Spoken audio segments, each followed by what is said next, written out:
Hello, everybody.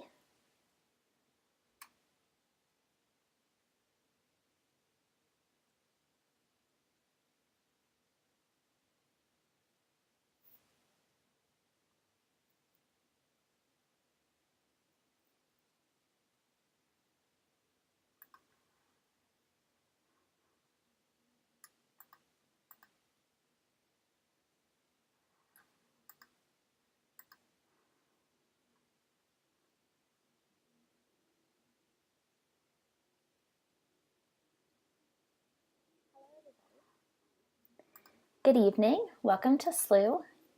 This is Paige Godfrey here with you tonight. This is my Intro to Astronomy course, and tonight we are going to talk about stellar spectra. So this topic was motivated for me mostly because when I first got into research, I didn't really understand any of this. I pushed into astronomy because I always loved science my whole life and I thought space was amazing. And didn't actually realize it was something that I could do for a career.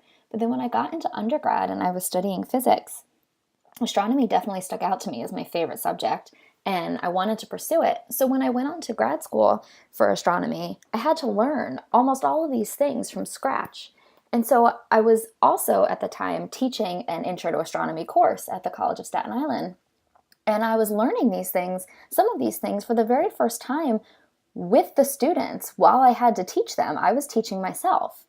And so that motivated me to pursue this course here at SLU because sometimes we can get so caught up in looking through the telescopes at the beautiful pictures that we forget how these things actually work in the background. And if you're the kind of person that's interested in all of the machinery and the telescope operations, you should definitely tune in to some of the shows put on by Paul Cox because he goes through a lot of those things. He's definitely our telescope expert. But one of the things that really stuck out to me is something that maybe gets taken advantage of or forgotten about when it comes to these pretty pictures that we get to see through our telescopes is what exactly are we looking at? What is this light that is coming to us in this beautiful fashion, but what makes it and how does it travel so far through space? So tonight we're going to talk about stellar spectra, spectra in general, and what it is and what light is and how light travels, but then we're going to talk a little bit about stellar spectra just because that's kind of where, that's where my research leads, but also that's one of the main things that we look at when we look out into space is we see a ton of stars. So it's interesting to think about, especially when we look at our sun and our solar telescope. So I'm going to put on my screen share here. So if you're following along with me, I recommend following along at slu.com in our space situation room because then you'll be able to see the screen that I'm sharing with you. I have a lot of imagery and diagrams to go through tonight to explain all of this. It's all good things, but I highly recommend watching at slu.com. So this one topic I'm really excited to cover. It's the backbone of my research, and yet, like I said, it's something that's really not taught thoroughly in introductory courses, if at all.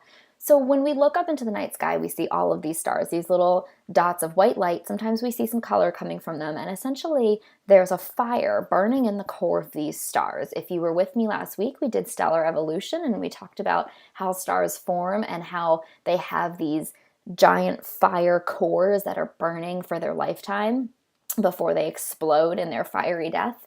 But this light that comes from this fusion in the core, this fire, reaches us, and it actually has quite a trip to get here.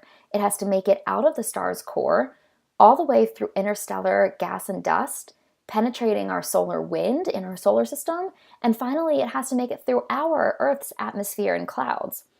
And when you consider that light is made up of a bunch of particles called photons, it really is remarkable that all of this occurs. So if we imagine, bear with me here, I really loved this site because the diagrams and cartoons are just a fabulous way to describe this, but we're going to start with a story. So imagine a person is walking outward from their front door, or in the case of this drawing, they're walking from a lamppost. If they take 10 steps in a straight line, the person will get to the other lamppost. If the person is wobbling, however, maybe they had one too many to drink.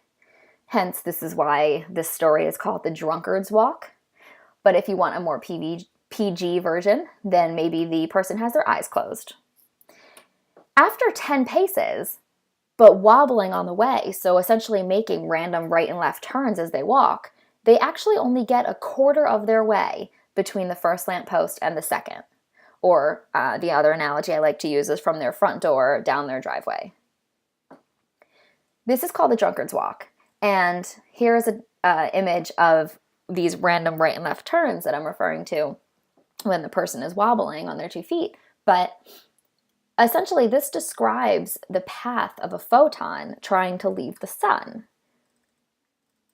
So here, the photon is starting in the core of the sun, where fusion occurs. But then instead of taking, I hope I'm not making you dizzy, I'm going to keep scrolling. Instead of taking a straight path to leave the sun's surface, which essentially would only take a couple of seconds, the photon goes on what we call this drunkard's walk and takes a very random path. And if it ever even reaches the surface, then it would leave the sun and be on its way towards interstellar space or Earth to come see us. But this path here can really prevent this from happening, and it actually can make it take thousands and thousands of years. So we're talking on the order of 5,000 to 500,000 years for a photon to leave this, to get to the surface of the sun in order to be able to leave the surface of the sun. And then after it leaves the surface of the sun, the distance from the surface to the Earth only takes it 8 minutes and 20 seconds. But add on to that, so when we look at the sun, the light that we're seeing is coming from the surface, and it takes 8 minutes to get to us. So you're seeing the light from the sun as it was 8 minutes ago, as the sun was 8 minutes ago. However, keep in mind that these photons that are reaching your eyes actually took on the order of 5,000 years to get to you. 5,000 years plus 8 minutes and 20 seconds, if you want to be specific.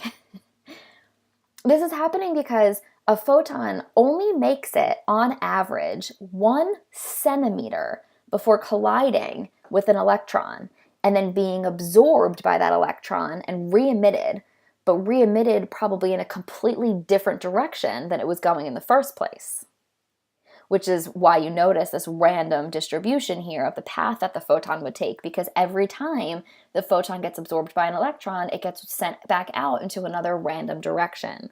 And so we call this 1 centimeter average the mean free path of the photon. But if the light source isn't our sun, then that 8 minutes and 20 seconds that it's traveling through interstellar space is much larger. So if we're looking at a star that's really far away, it can encounter a lot of other things on the way to Earth other than the 8 minutes and 20 second path between the sun and our Earth. One of the things that light can encounter in space is a cloud of gas and dust. So if we have 3 examples here, we're going to start with the first one. We have our light source. We're going to call it a star. It takes a straight path to your eyes or your telescope, and it produces a spectrum. And we're going to talk a lot about what a spectrum is in a little bit. But you see this rainbow color. This is essentially the white light coming from our sun. It gets dispersed into rainbow colors. We'll talk about that too, but you get a nice, pretty, continuous spectrum. Now, if that light source is disrupted by a gas cloud in the way, then we're going to have a spectrum with an absorption line or a couple absorption lines. So what's happening is this light, as it goes through the gas cloud, some of the photons are being absorbed, producing a dark line in your spectrum where that light is missing. Now, that light that's missing is dependent on what atoms, what molecules are in this gas cloud. So we call this an atomic spectra, because these gas clouds are made up of particles, and all the way down to the basics like hydrogen and helium and oxygen. And so these gas clouds absorb photons at specific wavelengths dependent upon what atoms are made out of. Then our third situation, which is not exactly what we're going to talk about tonight, but it is important to know the difference, is called an emission spectrum as opposed to an absorption spectrum.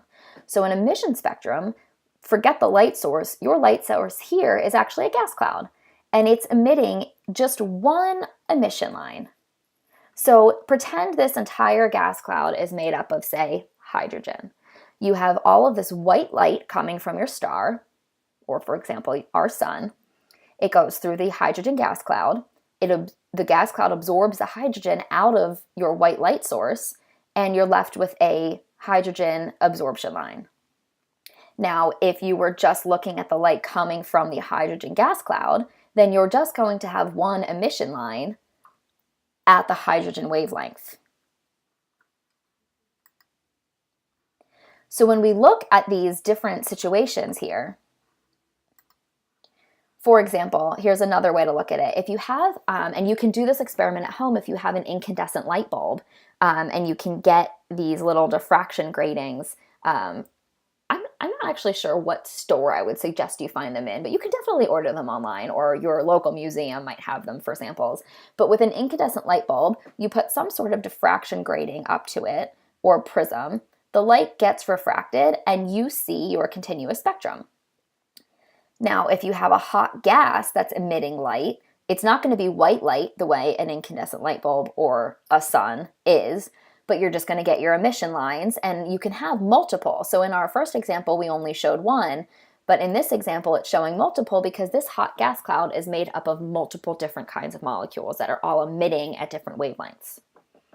Now, if you have your light bulb behind a cold gas cloud, so here's the big difference. A hot gas cloud is going to emit light, whereas a cold gas cloud is going to absorb light. And the light goes through your diffraction grating, you see your absorption line spectrum. You can note here where the dark lines are light being absorbed by the gas cloud. And so, again, not sure what store you'd find this in, but you can buy these lamps that are like molecular lamps, and so they have different elements in them, and when you turn them on and look through your diffraction grating, you can see the spectra coming out of these elemental lamps. Now, this kind of spectrum, so this is a real spectrum, which is why it looks a little bit fuzzier than this one here, but you can see these absorption lines go with different elements. So we have a very common line in astronomy is the hydrogen alpha line. And look directly at this curve below, and you can see where these dark absorption features, these lines, relate to these dips in this spectrum. So if you didn't have any of these dips, we would call this a continuum. When the dips are introduced, these are these absorption lines that tell us what is happening to the star's light. So when we look through our telescopes, we do this, right? And we get this. But then we go through this big reduction process. It takes a lot of coding on the back end. If you're a coder, we use IDL, Python, a bunch of different kinds of scripts to reduce data, and we get out this light curve. And now you might think, well, this is a lot prettier to look at than this graph here, but this graph has a lot of information because along the x-axis we have the wavelength that the individual absorption features are occurring at, but on the y-axis we have the brightness, the intensity, the flux value of how many photons are coming in through our telescope lens at each of these wavelengths. That's what this plot is effectively showing, is how many photons are coming in at each wavelength. So when a star's light actually leaves the core, now when we use this reference up here, we talked about light going through a cloud of gas and dust, but when a star's light leaves its own core, it has to get through its own atmosphere in order to make it out into space. Now, if you're following along with me here, you might guess that its own atmosphere can absorb the light that's coming from the star's core. So this absorption line features that we're talking about here doesn't necessarily have to be because there was a gas cloud in the way, but because its own atmosphere was in the way. So when we see the light from a star coming through its own atmosphere and it's missing particular wavelengths of light because it was absorbed by its own atmosphere, that tells us what the chemical composition is of the star's atmosphere, which is incredibly valuable information. And this kind of information is used not just for stars, for brown dwarfs like my specific work. It's used in exoplanet detection, so we call it a transmission spectrum. So when the planet goes around the star and it goes in front of the star, we can measure the difference in the star's spectrum, whether the planet is there or not. And then those two spectra, whether the planet is there in the one or it isn't there in the other, tell us the composition of the planet. We get spectra from supernovae remnants, planetary nebula, which are the end of the lifelines for stars after they evolve and either blow up into a red giant or a supernova explosion. We have these nebulae that are left over, and we can look at the spectra of them. We also have emission and reflection nebulae. So many different things in space have these absorption and emission features, and we look at their spectra. This is the bare minimum of what astronomy is looking at is light, and we're looking at it in this fashion. So the verb for this, or verb might not be the right word, but the spectrum is what we're looking at. The plural of spectrum is spectra. I know that might seem silly, but there's a lot of things I feel like that the plural of doesn't directly relate to the way that, so I've heard supernova be called supernovae and supernovas, and both of them are perfectly acceptable. So going through the plural of something is kind of important. At least in this case. But then we also have like fast radio bursts and pulsars beaming at us. And so we have all of this light coming at us from different directions, and it all means something different, but it all gets studied in a very similar way. So here's just another example of if we have these two kind of pre-reduced spectra here. One's an absorption line spectrum, so you see the black absorption features, and one is an emission line spectrum, so where those elements would emit if we were looking at the hot gas cloud of them, and then what the reduced spectra look like to us. So here in the above image, we have the absorption line spectrum, where over the continuum you see the individual absorption dips, and then for the emission line spectrum, we have the peaks where the line is emitting photons. So now, if the light source isn't our sun, it's a star really far away, it might encounter a cloud of gas in its way. It also encounters its own atmosphere when it's even just leaving the star. But what happens when it reaches us on Earth? It still has to go through our own atmosphere. So a couple of neat tidbits of information about our atmosphere and the way light penetrates it. A common question is, why is the sky blue?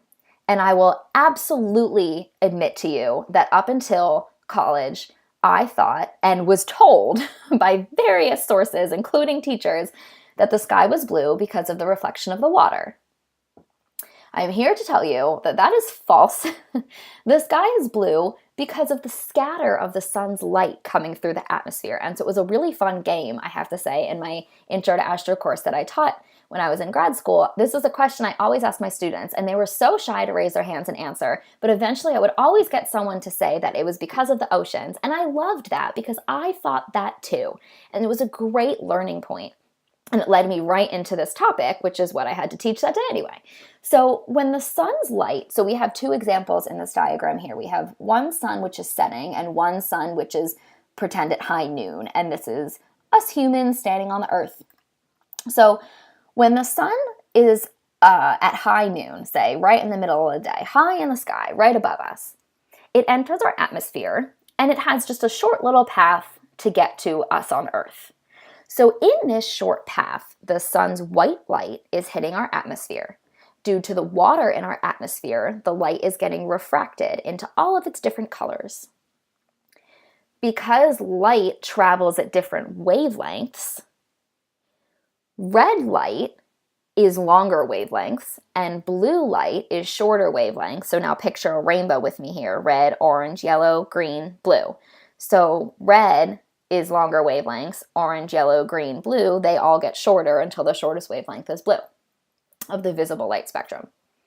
So the longer red wavelengths get scattered because of the particles in our atmosphere. When the photon bumps into a particle, it gets scattered, much like the way it tries to exit the sun, the photons, but it's longer. And so because the wavelength, I'm going to try to demonstrate a wavelength with my mouse here. So because the wavelength is so much longer, it doesn't really efficiently hit a bunch of particles in the atmosphere. Now, if you picture blue wavelength of light, which is much shorter, see how many times my mouse is dipping into the atmosphere?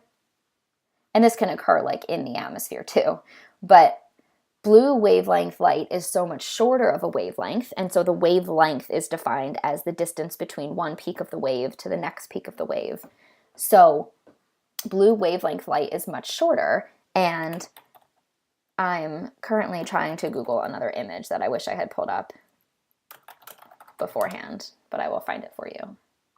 So because blue wavelength of light is shorter, it gets scattered much more efficiently in our atmosphere. It's constantly running into particles, and there we go.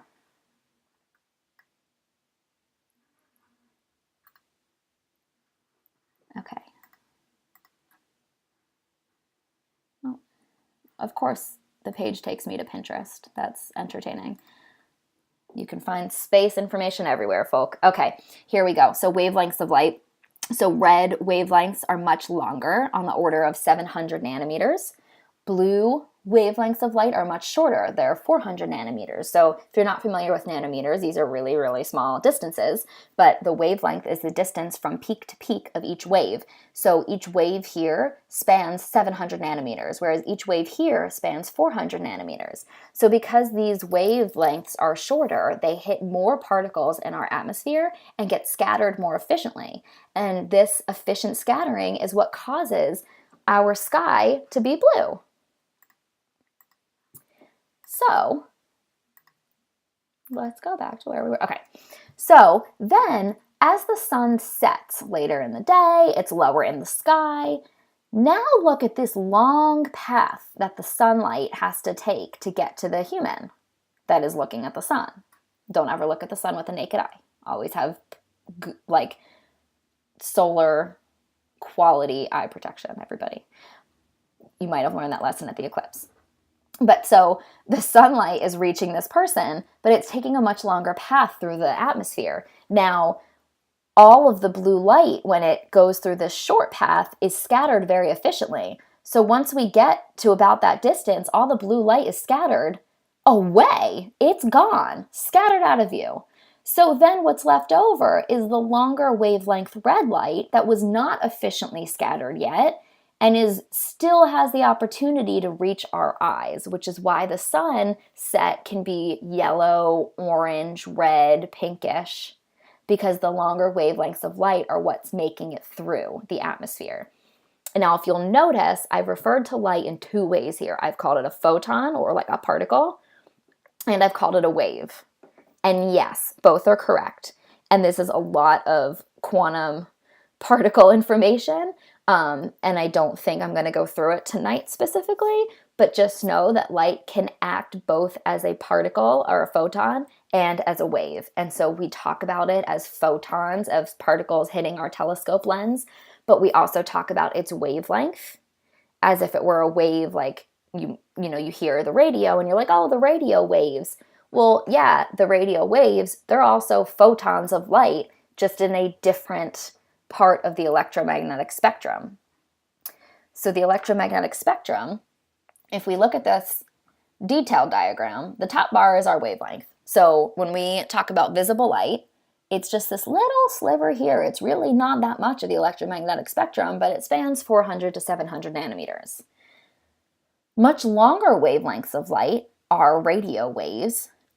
First it's infrared light, then it's microwaves, and then radio waves. So your microwave in your kitchen is putting off waves of the electromagnetic spectrum. Radio waves that you hear, like when you listen to a radio station, these are coming in at different frequencies. These are parts of the electromagnetic spectrum. You can see the frequency line down here. So all the different frequencies that you're listening to on the radio are different wavelengths of light. And essentially, this is all just energy of one photon coming from this source. So if you're listening to radio station 1045, then you're listening to a particular frequency, which corresponds to a particular energy of the photons. Then if you're listening to a radio station at a higher frequency, you're listening to a lower energy photon. So it's an inverse relationship, but essentially what we're looking at here is the size of the wavelengths of light. So radio waves, the length of the wavelength can be on the order of like a football field, whereas visible light was in nanometers. And then if we go all the way up the scale, we hit ultraviolet light, X-rays, and gamma rays, which are the shortest wavelengths of light. And they're smaller than the size of a water molecule. So these are really high energy. I'm looking at something. I said something wrong earlier, and I'm trying to remember what it was. Oh, that frequency and energy are in inverse relationship. That's not what, they're not.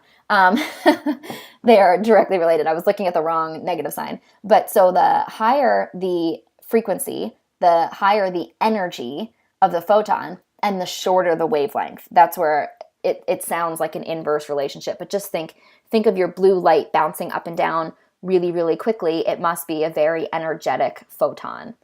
And if your red light is bopping up and down in its wavelength much more slowly with much longer space in between, then it's a less energetic photon. And this spans all the way from gamma rays all the way down to radio waves.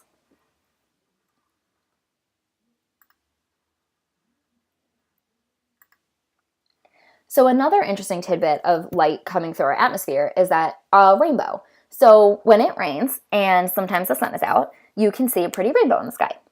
And it goes from red down to blue through the colors that we talked about. And that's on purpose. Well, I said that's on purpose. That's a specific color scheme for a reason. So the sunlight is white light. It's being shown out from the surface. It took 5,000 minutes and 20 seconds to get 5,000 years, 8 minutes and 20 seconds to get to the surface of the earth.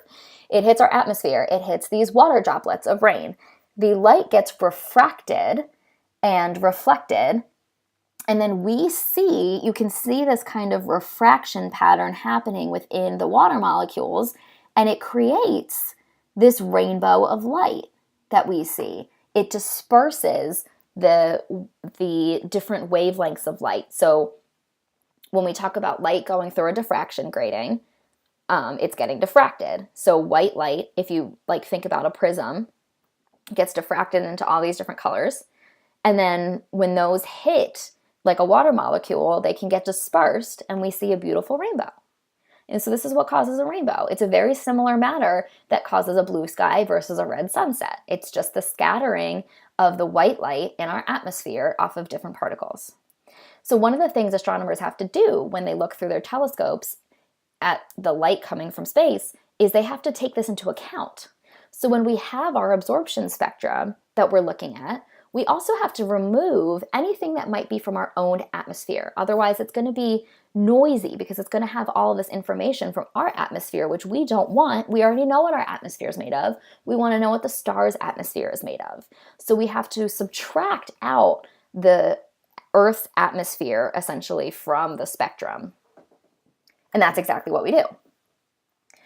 So when we look at the light that has finally reached our telescope, so the light has left the core of the star, it's gone through the atmosphere, and it's had some absorption happen. It may have had some absorption in interstellar space happen. It might have picked up some emission on the way. It hits our atmosphere. We remove that absorption from our atmosphere so that we don't have to look at it because we don't want it in our way. Now it hits our telescopes. We detect the photons coming in, and we have something that looks like this. So this is what I mentioned earlier, you might like a continuum. We're looking at a black body here. So in a perfect world, the light from the stars would be a black body, where all of the light that is possible peaks in one particular wavelength. So similar to how we were talking about red wavelengths being longer and blue being shorter, a hotter blue star is going to peak in the shorter wavelength range, whereas a white star like our sun peaks in the yellowish range. You notice our sun is yellow.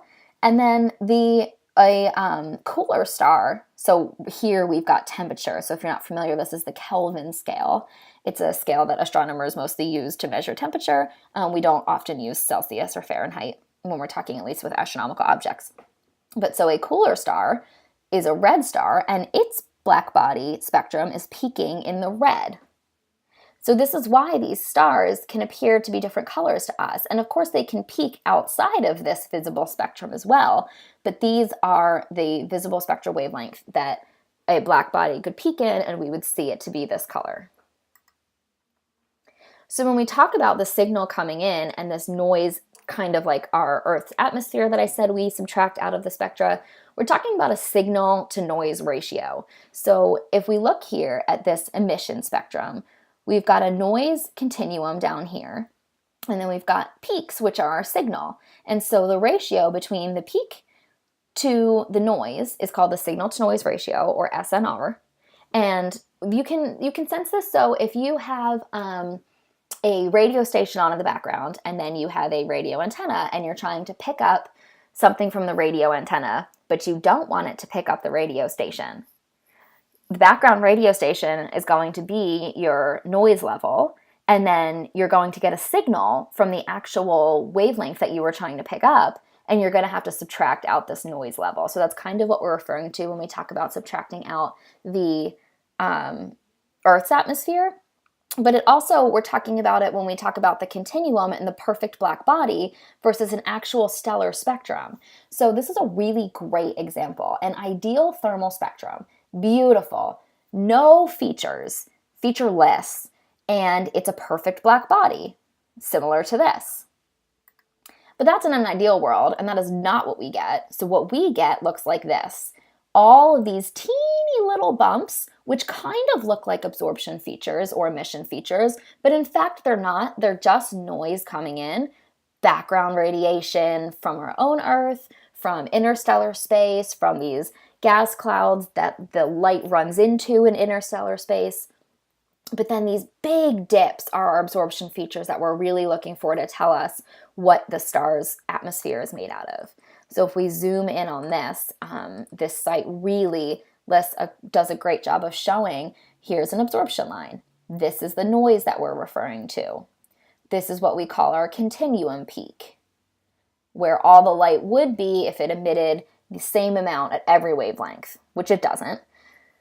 Up here is lots of light. Down here is very little light. So this means that there's more light here than this, right? This is why the absorption feature goes down, because the light is gone. It's being removed from that wavelength.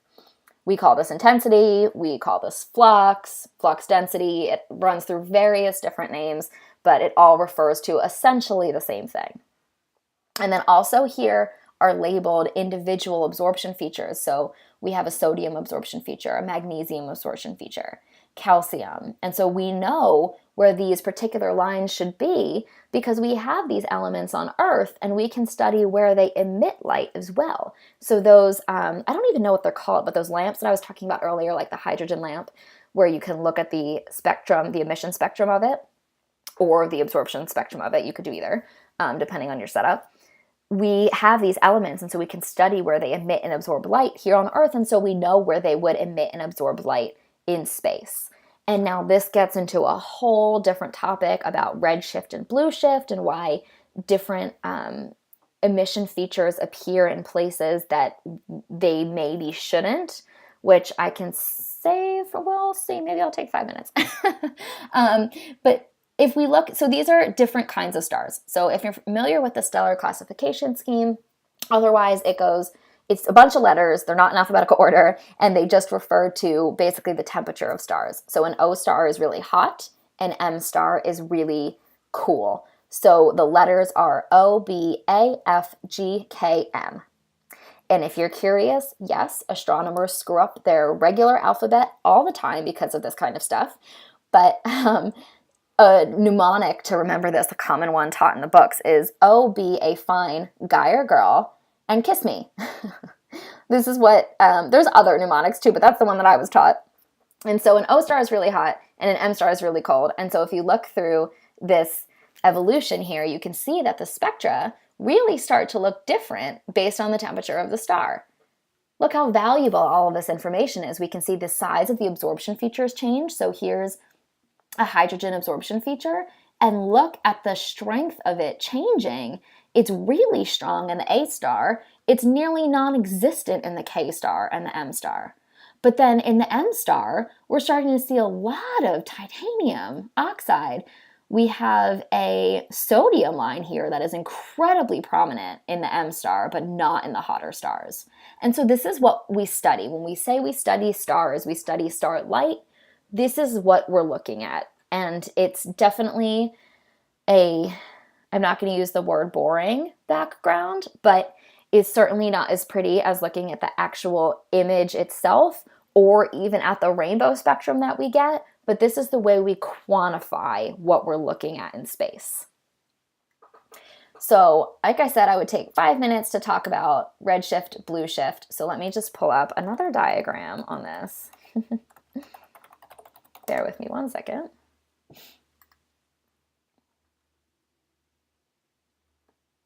Okay, I have two, so yes, I want to be redirected. Here we go. Okay, so we have a star. If the star is standing still in space, we get the spectrum. We know where the absorption lines should be because we know where they are on, like in our labs on Earth. So hydrogen emits at a specific wavelength, and we know when we look at the spectrum of the star, if we see an absorption feature at that wavelength, it must be hydrogen. But now you might know that a lot of things in space are moving, us included. So if a star is moving away from us, that spectrum gets stretched out. If you put a slinky in your hands. Now take your left hand and move the slinky away from your right hand. And this is representative of your waves getting stretched out because it's moving away from you. Now, if put your slinky back to resting position, now your left hand is moving towards your right hand. Your star is moving towards your eyes. So you squish your slinky. Now the wavelengths are getting shorter. They're getting compressed together. So when we see this happen in spectra, let me open another image. Let's see if this one works. Yay, view image. Okay. When this happens in spectra, this middle example here is the normal spectrum. So this thick black line and these black double lines, all the lines here, but like let's focus right on the center here. This is where we expect the absorption features to come through at, these wavelengths. Now the star is moving away from us, so the wavelengths get shifted, red shifted, towards the red, and they become longer wavelengths. So the way that the star is moving away from us, remember this got stretched, which means it's moving towards longer wavelengths, which is the redder end, so we call it red shifted. Now, if the star was moving towards us, the wavelengths get compressed, so they move to the shorter end of the spectrum, the bluer end, and we call it blue shifted. And you can see these features actually getting shifted in the spectrum. And so if you go back to a stellar spectra, that would translate to this absorption feature literally moving in one direction or the other. And so that's another thing that we have to keep our eyes out for, is when an absorption feature is not where we think it should be, what is causing the shift. And typically it's because the object is moving. An example of that would be you have a binary system. You have one star in the middle. And so, okay, let's call it a companion system. You have one star in the middle, and then you have like a brown dwarf orbiting this star. When the brown dwarf is orbiting behind the star, it starts to move away from you, and its light gets red shifted, and then it comes around the back of the star, and it starts moving towards you again, and now the light is blue shifted. So that's one of the ways that we can tell that something is in orbit around another, not only because it would disappear briefly behind the star, and that depends on the inclination of the system. It could always go like not exactly behind it. But if something is moving away from or towards us, that helps us to determine its orbit. It helps us determine the motion of stars across the sky. It helps us to determine even our own orbit in our solar system. We can use reflected light to measure things like this. So there really is a lot of information to be told in these points of light, which they seem so small and so simple when we look through the telescopes.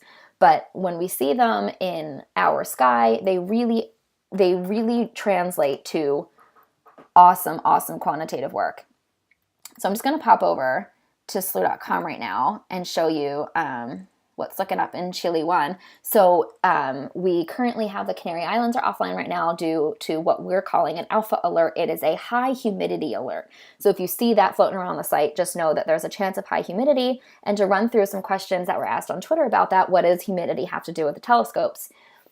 It's actually really important because humidity is water. And so we have electronic machinery in there, which certainly shouldn't be getting wet. But also on top of that, an interesting thing that I had just found out this week from Paul Cox was that humidity can cause condensation on the lenses, which causes dust to stick. So if it's dry in there, the dust can just be blown off and it doesn't stick to the lens of the telescope. But if it's wet, the dust can stick to the lens, and then that will ruin your beautiful image. So we have Chile 1 online. It is looking at the celestial coordinates at the constellation Gemini. It's a planetary nebula.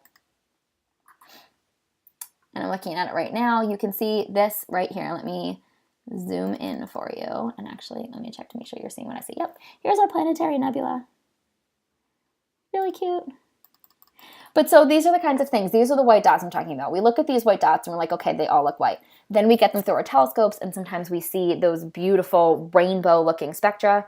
Then we reduce it down and we get the maybe more boring black and white graphs, but those black and white graphs have so much quantitative information in them, and they tell us so many valuable things. They tell us about what the star went through, the light in order to get to Earth, how it traveled through our atmosphere, how it traveled through its own atmosphere and what the chemical composition of its atmosphere is. And it can even tell us about motion of the object, about how it's moving through space. So I hope I've convinced you that looking at these black and white graphs, these plots of spectra, is actually really, really awesome, and it tells us so much information. If you'll join me next week, we're going to talk about the Milky Way and the collection of all of these white dots that we see in the sky. We're going to talk about Sag A star, our black hole in the center of our galaxy, and we'll talk a little bit about Andromeda too, and the fate that Andromeda and the Milky Way have in their future as they dance around one another. So next week, actually, I'm going to be moving the show to Tuesday night at 7:30. It's a change in schedule. I know I promised every Wednesday, but next week I'm going to have to do it on Tuesday night, same time. But then if you are so used to Wednesday, it will be up in our past live cast. So Wednesday night, you could log on like normal and just look in the browse recent live cast, and you'll be able to watch it there. So I hope you'll join me next week. Have a great evening and clear skies.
Research. I didn't really understand any of this. I pushed into astronomy because I always loved science my whole life, and I thought space was amazing. And I didn't actually realize it was something that I could do for a career. But then when I got into undergrad and I was studying physics, astronomy definitely stuck out to me as my favorite subject, and I wanted to pursue it. So when I went on to grad school for astronomy, I had to learn almost all of these things from scratch. And so I was also at the time teaching an Intro to Astronomy course at the College of Staten Island. And I was learning these things, some of these things, for the very first time with the students while I had to teach them. I was teaching myself. And so that motivated me to pursue this course here at SLU, because sometimes we can get so caught up in looking through the telescopes at the beautiful pictures that we forget how these things actually work in the background. And if you're the kind of person that's interested in all of the machinery and the telescope operations, you should definitely tune in to some of the shows put on by Paul Cox, because he goes through a lot of those things. He's definitely our telescope expert. But one of the things that really stuck out to me is something that maybe gets taken advantage of or forgotten about when it comes to these pretty pictures that we get to see through our telescopes is, what exactly are we looking at? What is this light, and how they have these giant fire cores that are burning for their lifetime before they explode in their fiery death. But this light that comes from this fusion in the core, this fire, reaches us, and it actually has quite a trip to get here. It has to make it out of the star's core, all the way through interstellar gas and dust, penetrating our solar wind in our solar system, and finally it has to make it through our Earth's atmosphere and clouds. And when you consider that light is made up of a bunch of particles called photons, it really is remarkable that all of this occurs. So if we imagine, bear with me here, I really loved this site because the diagrams and cartoons are just a fabulous way to describe this, but we're going to start with a story. So imagine a person is walking outward from their front door, or in the case of this drawing, they're walking from a lamppost. If they take 10 steps in a straight line, the person will get to the other lamppost. If the person is wobbling, however, maybe they had one too many to drink. Hence, this is why this story is called the drunkard's walk. But if you want a more PG version, then maybe the person...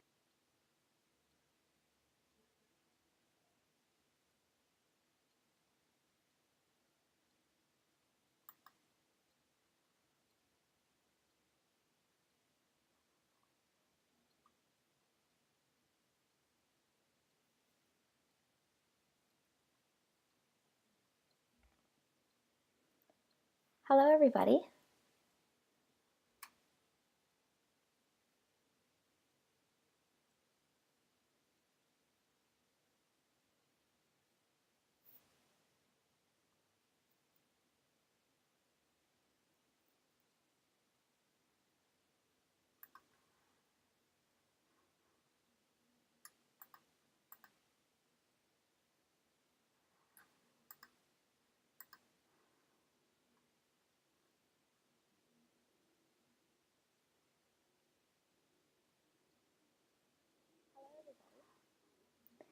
Good evening. Welcome to SLU.